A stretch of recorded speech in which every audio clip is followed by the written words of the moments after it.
مثلا بتماهي الخبر والصفة، حيث إن كان مكر الله والله يمكر وهو من أفعال الله، وتوحيد أفعال الله مذكور عندكم، لكنكم وقعتم في إفك عظيم حيث لبستم على الناس بفلسفتكم البشرية وأدخلتم على الدين ما ليس منه، لبستم على الناس وألزمتموهم بأن المكر صفة من صفات الله وليس خبر عن الله سبحانه وتعالى، وهي صفة فعلية، وهي من أفعال الله، آسف، وليس صفة فعلية. تمام. الآن أعود وأقول، أجبني على السؤال. شوفوا يا أخوان، مش بقول أنا بالأسماء والصفات كما قلت في المناظرة الأولى أنك مبدع في الأسماء والصفات. قل لي، هل الإرادة صفة ثبوتية لله كما أقر علماؤك أم لا؟ جاوبنا على هذا السؤال وما بدي منك أي إجابة ثانية، لك اللقب. بسم الله الرحمن الرحيم. نعم، شوف الشجاعة الحيدرية. نعم، الإرادة صفة لله وهي صفة ثبوتية. أنت مقتنع يعني بهذا كلامك الميزان؟ اخواني، واضح المناظرة انتهت، لكن أنا أبقى أعلق على كلامه إلى أن يعلن انسحاب الميزان. النقطة الأولى اللي ذكرها كل أسئلته أجاوب عليها. السؤال الأول قال تصف الإمام بفقد الإمام للقضية التدبير، فهل هي صفة نقص؟ نعم، بالنسبة إلى الله طبعا. أين الخالق من المخلوق؟ والأئمة مخلوقون لله تبارك وتعالى. وشو ربطها بالعصمة؟ أساسا كل ربط ماكو، والسنة يعلمون هذا قبل الشيعة، فالحمد لله. القضية الثانية يقول أنا لم أقرأ كتاب إثبات الحد لله. سبحان الله، لم تقرأ الكتاب، كتاب يثبت صفة لله وتأتي وتجيب. الأفضل بك، الأولى بك، وأنت شيخ من شيوخ السلفية، فالأولى بك أن تسكت إلى أن تتأكد، لأنه ستسمع اليوم ما لم تسمع به من قبل، ولن تسمع به إن شاء الله إلا مني إن شاء الله تعالى. النقطة الثالثة قال بأنه رواية الشاب الموفق في الكافي. طيب، الآن قضية يسيرة وسهلة جدا، حتى من نجعل الناس في إرباك من أمرهم. كلش سهلة. اسمع مني.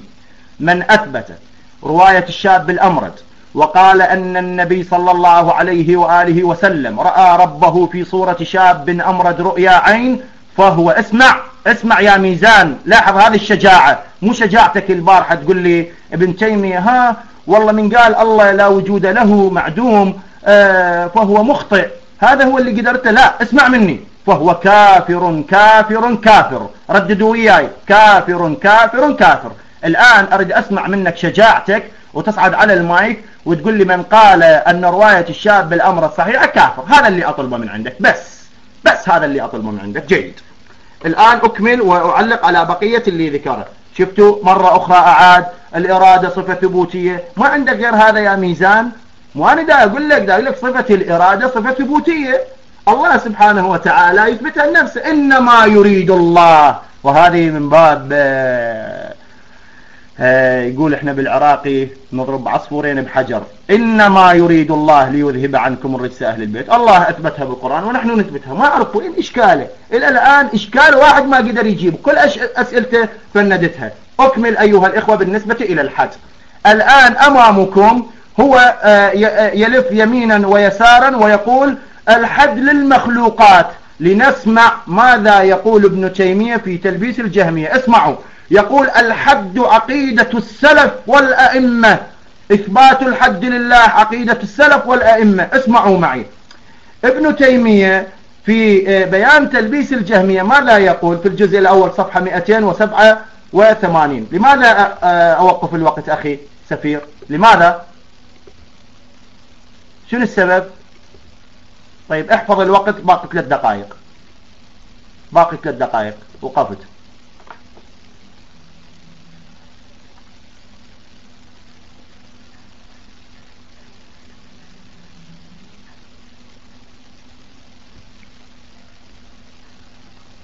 بس عندي 3 دقائق، خليني أعرف شنو السبب. اكتب لي سفير شنو السبب يعني وقف المناظرة.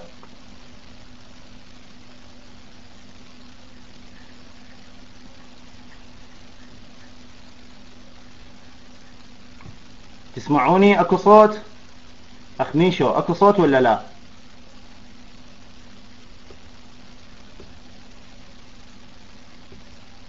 ها فصل النقل. ها جيد جيد جيد. باقي انتظر انا باقي. ماشي ماشي ماشي ماشي باقي انتظر انتظر انتظر. ما اتكلم كل شيء ما اتكلم. ماشي ماشي سفير. يا الله يا كريم.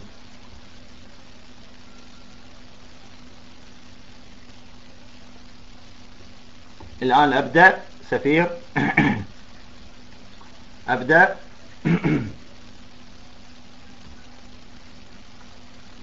يا الله. بسم الله الرحمن الرحيم. من جديد اسمعوا اسمعوا في غرفة عمر الآن. أنا اللي أطلبه من عندكم أن تحملون كتاب بيان تلبيس الجهمية لابن تيمية. ادخلوا على المكتبة الوقفية الآن موجود الكتاب، وراجعوا لي الجزء الأول صفحة 287. شوفوا هذه الصفة اللي أنكرها الآن الميزان، وحاول بشتى الطرق أن ينفيها عن الله. يا أخي يعني توحيدك في ذات الله إلى الآن في خلل. زين، هؤلاء هم أئمتك. اسمع ماذا يقول: وأما وصفه بالحد والنهاية، وأما وصفه بالحد والنهاية الذي تقول أنت، وهو يرد طبعا تعرفون على الفخر الرازي في هذا كتابه، الذي تقول أنت أنه معنى الجسم، فهم فيه كسائر أهل الإثبات على 3 أقوال. ما هو القول الأول؟ منهم من يثبت ذلك كما هو المنقول عن السلف والأئمة أنهم يثبتون صفة الحد لله أو الحد لله لأنها ليست بصفة. الدليل الخامس إخواني، شوفوا الأدلة الآن. يقول أيضا في الإيضاح في أصول الدين، هذا الكتاب للزاغوني إخواني، تحقيق عصام السيد محمود. شوفوا الآن الأدلة اللي يذكرها وين هو. زين، وين أنا اللي أذكر؟ والله ما أتذكر، ما أعرف لفظها، ناسيها، عود موجودة عند الشيعة، كلها رمي اتهامات ما إلى دليل.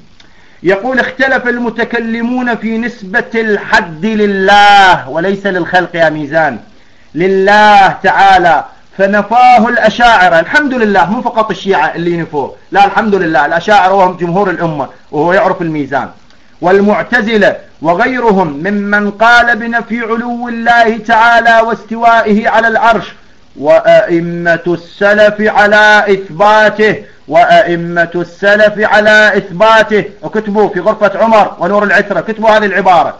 الدليل السادس ينكر صفة الحد وما يعرف أنه هي عقيدة السلف.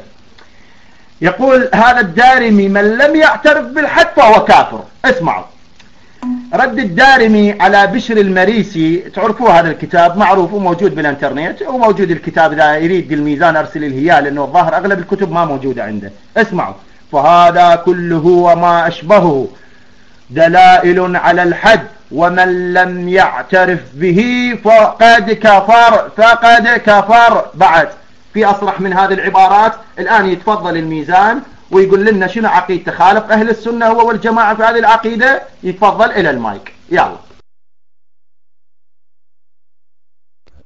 السلام عليكم ورحمة الله. كنت أتوقع أنك ما تنقل من موقع صوفي، لأنك تعلم أن بعض الصوفية اختلفنا معهم في أمور كثيرة حول هذا الموضوع، لذلك أرد عليك كل ما قلت بجملة واحدة. إخواني، أسألكم بالله العظيم رب العرش العظيم الذي بيده تقوم السماوات والأرض في الغرفتين، وأرجو الله أن تكونوا موحدين خالص التوحيد وقد أراد لكم ذلك، أيهما أعظم بالله عليكم، سوء التدبير أو نقص التدبير أم السهو والنسيان؟ أسألكم بالله أيهما أعظم، سوء التدبير أو نقص التدبير أم السهو والنسيان؟ شكرا يا عراقي مسنجر. أعتقد فعلا المناظرة انتهت. أنت قلت أن الإرادة صفة لله تعالى، قال ولا ما قال يا أخوان؟ أنا بسأل أهلي وأصحابي وأحبابي وإخواني في غرفة عمر، هذا اللي بهمني. قال أن الإرادة صفة لله تعالى أم لم يقل؟ قال. أحسنتم، بارك الله بكم. الآن أبي أسأل الموجودين بغرفة العترة السؤال التالي. قال نعم. قال شكرا.